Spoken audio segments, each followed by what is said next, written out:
Right to the glove of the third baseman, Ron Say, to join Jack Buck and Harry Carey, who will bring you further play-by-play of this game. All tied up 1-1 as we go into the top of the fourth inning in the what-if World Series. Detroit and the Cubs. Leon Durham is going to be leading it off. He struck out in the first inning against Mars. Power hitter. They bunch him, though, in deep center field. They figure they won't hit down the left field line and they won't hit down the right field line. He may surprise them. The first pitch, Durham swings. A high pop foul. Parrish coming back. Can't reach it. It's in the stands. Hey, Miss Detroit caught that ball. A very beautiful young lady in a red dress. She let it. She was very smart, though. She let it hit her seat first and then picked it up. 1 strike to nothing. Nobody on, nobody out. Game all tied up. 1-1, top of the fourth. Durham, the batter. Here's Mars getting ready. The pitch swung on, a long drive. Way back. Gibson going back. Lemon going back. Gibson near the wall. He hauled way up to the up. Holy cow. One more biscuit for breakfast, and that would have been out of here. I thought he had something, Harry. He hit it pretty good, didn't he? Yes, he did. What, doesn't the wind blow in Detroit? That would have been a homer in Chicago. I'll tell you, in a little warmer weather in the summertime here in the park, that ball would have jumped, but it's a little nippy here right now as we're in this fourth inning. And in October in Detroit, the ball hung up just enough for Jack Morris. Okay, 1 away now. Here's Keith Moreland. He flied out his first time. As a matter of fact, he hit the ball very hard. Chet Lemon made a fine play. The first pitch, he swings. And he missed.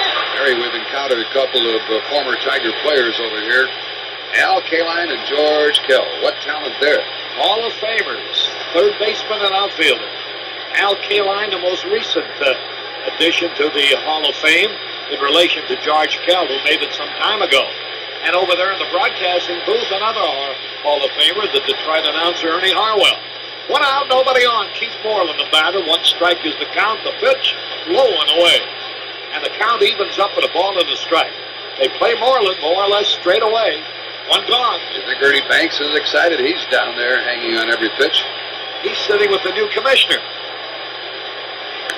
I wonder if, you don't think Ernie might play 2 today, do you?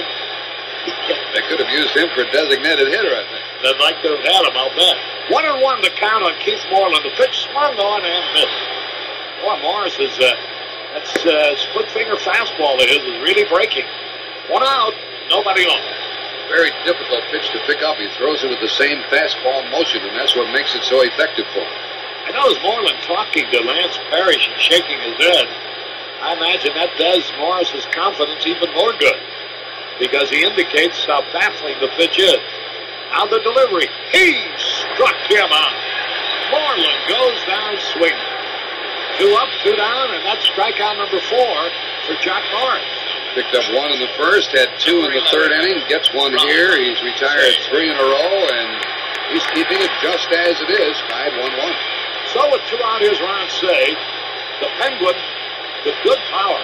Sometimes I wonder where in the world he gets it all. He's not a big man. He's not a powerfully built man. But he's got that quick bat, and he hits the ball a long, long way. The first pitch to him is a fastball low and away. 1 ball, no strikes, 2 out. Game tied, 1-1. We're in the decisive game of the what-if World Series. Here's the pitch swung on. Easy roller going down to third base. Evans fumbled the ball, picks it up, throws. He is out. Just barely got him. Anybody but Say would have been safe.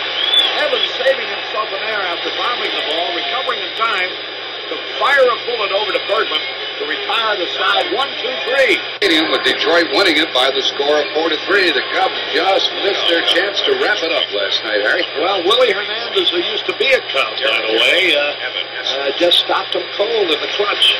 And so we're all tied at 3 games apiece, and we're tied at 1-1 here in the bottom of the fourth, and Darrell Evans is up, and a strike is called over the outside corner to the left-handed hitting third baseman, first baseman of the Tigers. He's playing third tonight. And the next pitch from Rick Sutcliffe. Changeup in there, called strike 2. And Evans turns and says a little something to Doug Harvey. Harvey doesn't take kindly to that sort of carrying on. That's strike 2 the count. He's pretty touchy back there, isn't he? Yes, he is, and why not? He's a very outstanding umpire, and he doesn't like anybody quarreling with him. 2 quick strikes on Evans. Now a pitch is in the dirt, and it scoots right through. Jody Davis back to the screen, and it's 1-2. I've often wondered, these guys umpires are so sensitive about arguments in baseball on the field. You think they say much at home? I knew you were going to say that.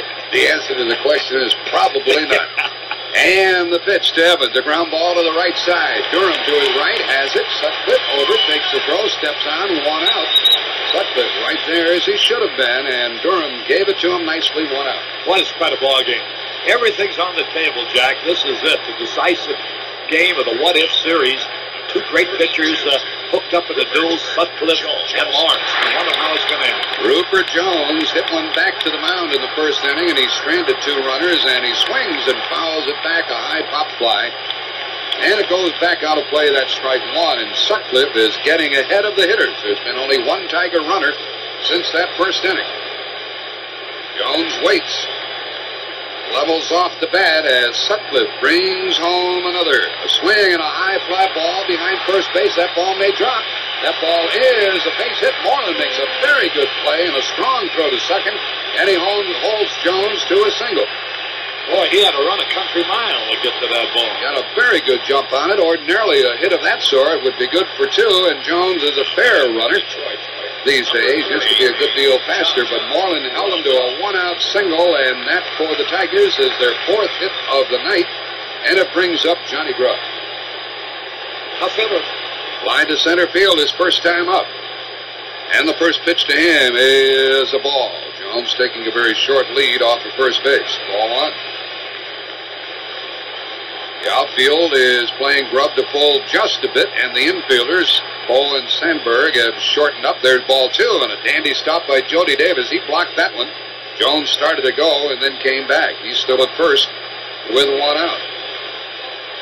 Jones can steal a base for you, too. He takes the lead, and now Sutcliffe steps off. He's thinking the same thing. Durham is holding against the runner. We're tied 1-1 in the bottom of the 4th. And the pitch on the way. A slow ground ball towards Sandberg. In, up, throws, out at second. On to first, and nothing doing. Grubb beat it by a step or 2. He has forced Jones. Reaches on the fielder's choice. There was no chance for 2 on that one, but Boa made the throw nonetheless. Boy, that wasn't any routine force out either, Jack. He had to come in, and he's actually almost had to throw the ball around his back to make the play. He had to twist to get the ball to Boa, and Boa made quite an effort, almost got the double play. He got over the top of Jones and came, well, closer than I thought he was going to, but Grubb is safely on, and Chet Lemon is up. He struck out his first time, and Sutcliffe makes a leisurely toss over to first. I've had a lot of pitchers tell me, Harry, that when you throw to first, you either throw it over there with the intent of getting him, throw the ball hard, or don't bother. Yeah, some pitchers, though, think they're deceiving the runner by giving him that leisurely attempt, and then will catch him napping with their quick move. I don't know.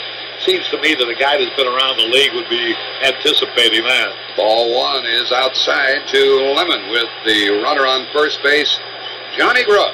High game, 1-1. Not fast, Grubb. 4th inning, and Sutcliffe checks over there and pitches. Swinging a ground ball up the middle. Boa, a diving stop and a flip to Sandberg for the out. A dandy play to end the inning. Beautiful play. He got a great jump on that ball. It looked like a single to center when it left the bat. But Boa made a marvelous play to his left. You'll see that on the highlights of this what-if World Series. Boa was sprawled face down, and he flipped it backhanded to Sandberg. That takes care of the Tigers in the 4th. No runs, 1 hit, no errors, and 1 man left. And for the Tigers, they left a couple of men on in the 1st, stranded another in the 3rd, and that's the 4th man they have left on this evening. After 4 innings, we're still tied. The Cubs won, and the Tigers won. With Jack Buck, Harry Carey back at Tiger Stadium as we go on to the top of the 5th, and this the 7th game in the what-if series, all tied up 3 games to 3, and all tied up 1-1. Harry, where's all this Cub power that we've been watching all year? Well, it hasn't been evident so far, but we're only in the 5th inning, Jack. That's why they play 9 innings. Here comes Mr. Hebner. And Mr. Hebner was an easy out in the 2nd inning as he rolled into a double play. Power hitter, Here's a guy that can jack the ball out of any ballpark in America. First pitch to him is a fastball, low and away. They play Hebner to pull, and they play him deep. 1-1 tie. We're in the top of the 5th inning.